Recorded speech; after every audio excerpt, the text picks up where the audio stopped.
My sister and I both completed high school simultaneously, yet my parents chose to reward her with a lavish trip to Hawaii, leaving me behind in the dust. Upon their return, they were gobsmacked to find a check for $50,000 made out in my name. Their faces went as pale as alabaster when I casually mentioned a particular visitor who had come by during their absence.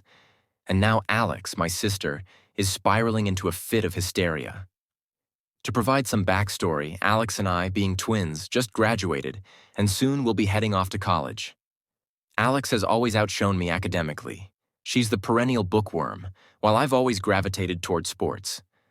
Recently, I snagged a football scholarship, which I thought was monumental, but my parents' interest didn't extend beyond the fact that Alex was crowned valedictorian. They whisked her off to Hawaii in celebration, while I was left with nothing more than a half-hearted congratulatory card. Now they have the audacity to expect me to share the gift I received from a different relative with Alex, simply because she's throwing tantrums. On the day following our graduation, my parents asked Alex what she wanted as a celebratory gift, promising they'd get her whatever she desired because she had earned it. This entire exchange took place right in front of me, and predictably, they didn't even bother to ask me what I wanted. It wasn't surprising. My parents had always favored Alex blatantly. After a moment of contemplation, Alex declared she wanted to be whisked away to Hawaii with a couple of her friends as her prize. My parents didn't hesitate. They instantly agreed to her whim. Alex dashed off to her room to jubilantly share the news with her friends. Meanwhile, I tentatively inquired whether I was expected to join them on this trip. I genuinely didn't know. I've been included on family vacations before, but given that this was Alex's gift, I wasn't sure if I was an afterthought or simply not wanted at all. I've long since made peace with the fact that Alex doesn't care for me, and honestly, I feel the same. Though we're twins, we couldn't be more different. She's spoiled, arrogant, and rude, and most people from our school can't stand her. Only her little circle of sycophants seem to adore her, likely because they mirror her own obnoxious traits. Anyway, when I asked my parents if I would be joining them on the trip, they hesitated for a moment, and that pause told me everything I needed to know. If they had to think about it, then clearly the answer was no. They'd already decided against including me and were just figuring out how to break the news. After a few awkward seconds, my mom finally spoke. She said that since this was Alex's gift, it wouldn't be fair to bring me along because then it would just turn into another family vacation. I pointed out the obvious. They were still going with her. But they brushed that off, saying they were only accompanying her because it was what Alex wanted, and they knew full well she wouldn't want me tagging along. Even my parents were aware of the rift between us. After they made it painfully clear that I wasn't wanted, I simply went back to my room. I couldn't help but feel dejected.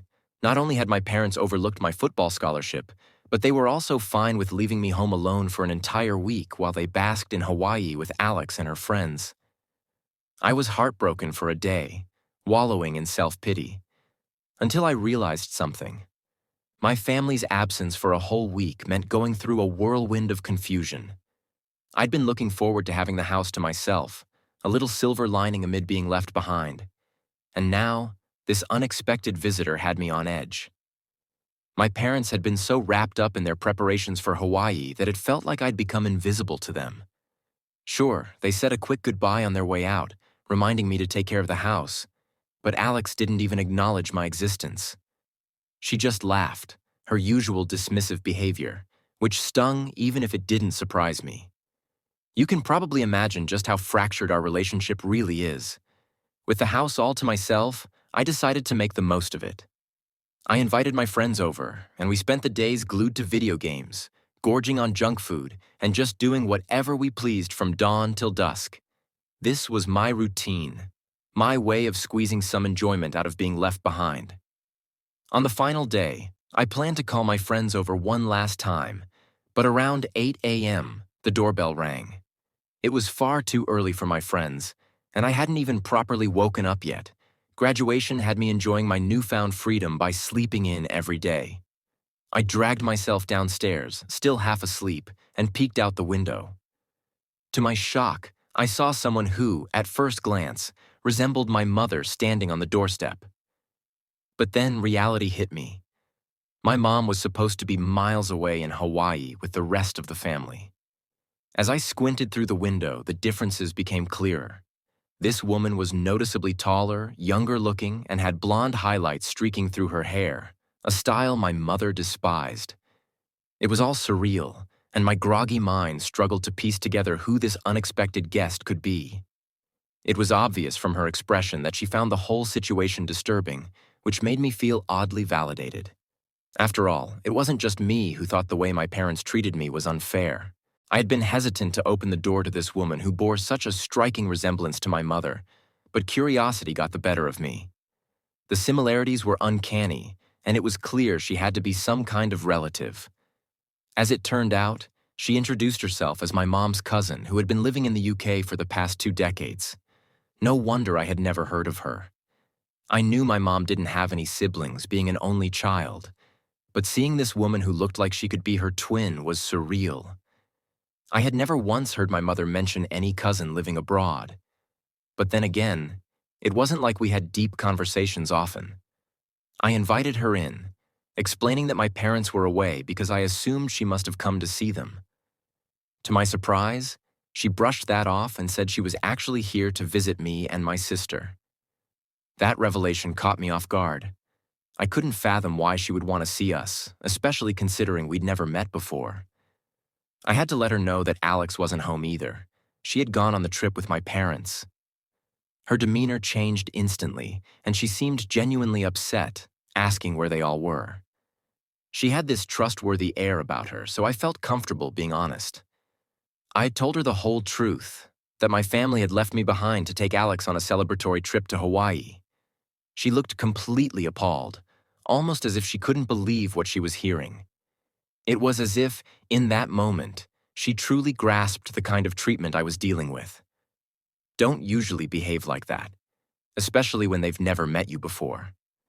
The whole interaction felt surreal, and her overly generous gesture was both bewildering and unsettling.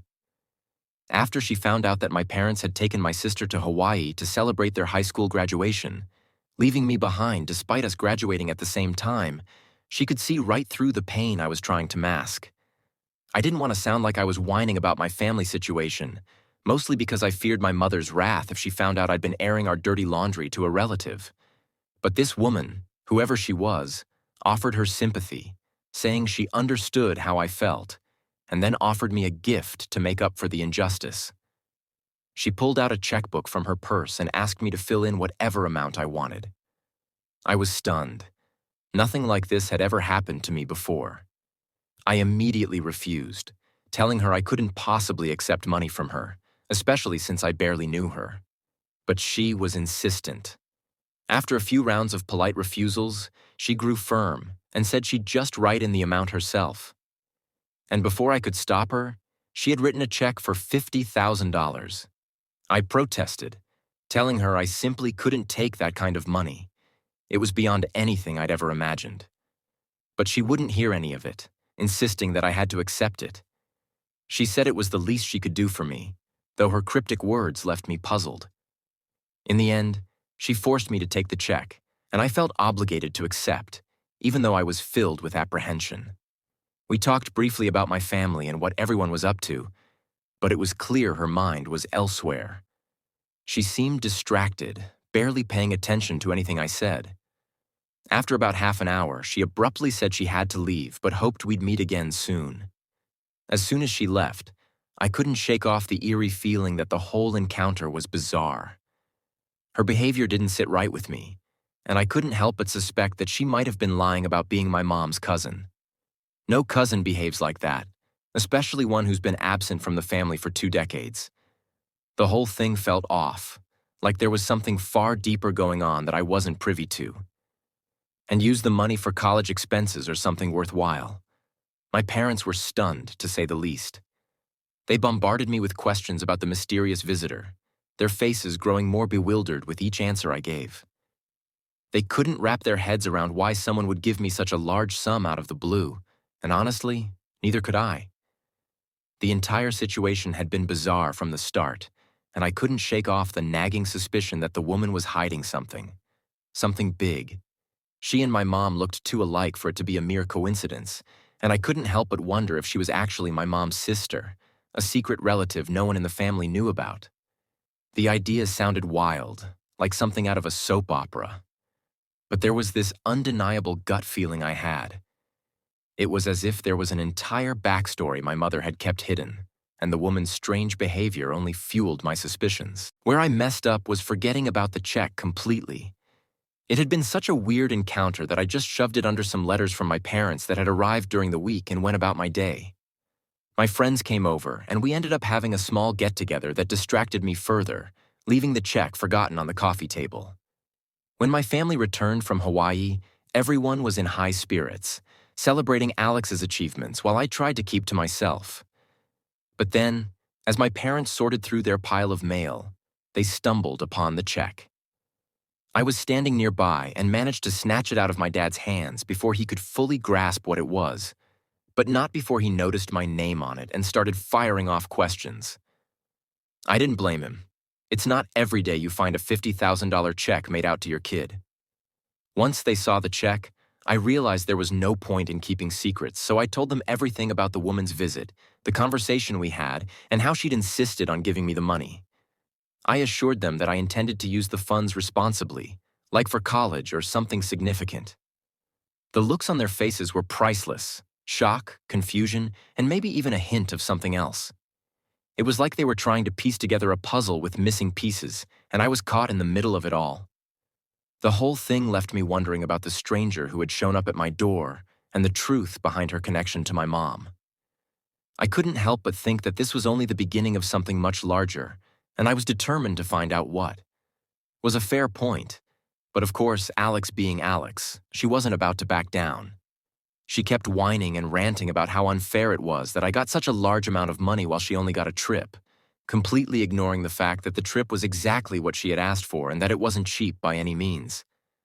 Meanwhile, my parents continued to look uneasy, their eyes darting between Alex and me, but they said nothing to address the obvious tension. It was clear they were using Alex's outburst as a diversion, probably to avoid the uncomfortable questions I was about to ask. I couldn't help but notice the panic simmering beneath their forced calm, and it only solidified my suspicion that they were hiding something significant. My mother, who usually had a sharp tongue, was uncharacteristically quiet and kept glancing at my father, who looked like he was ready to bolt out of the room at any second. In the midst of this chaos, I stood my ground and firmly told Alex that the money was mine and mine alone. I reminded her that she had her own celebration, and this was my time, whether she liked it or not. I was exhausted from always being overshadowed and sidelined in favor of my sister, and this was one thing I wasn't going to let her ruin for me. Alex's tantrum continued, but I tuned her out. What caught my attention instead was the growing discomfort on my parents' faces. They were visibly rattled, and it wasn't just because of the argument between Alex and me. It was as if they were terrified of the implications of that check and what it represented, almost as if it threatened to unearth a family secret that they had buried deep. I couldn't shake the feeling that this mystery woman was more than just a distant cousin. The uncanny resemblance she bore to my mother, coupled with my parents' anxious reaction, hinted at something far more complicated than they were willing to admit. And while Alex's obnoxiousness had derailed the conversation this time, I knew I'd eventually circle back to it. There were questions that needed answers, and I was determined to get to the bottom of whatever it was my parents were so desperately trying to hide. Would stoop so low as to manipulate my sister just to keep us from asking the real questions. The room fell silent for a moment after my outburst, and I could see the shock on my parents' faces. They weren't used to me standing up for myself, and my sudden defiance had clearly thrown them off balance. My father, who had been mostly quiet until now, tried to regain control of the situation, but his voice wavered as he told me to calm down. He mumbled something about how I was overreacting and that families should support each other, but I wasn't buying it.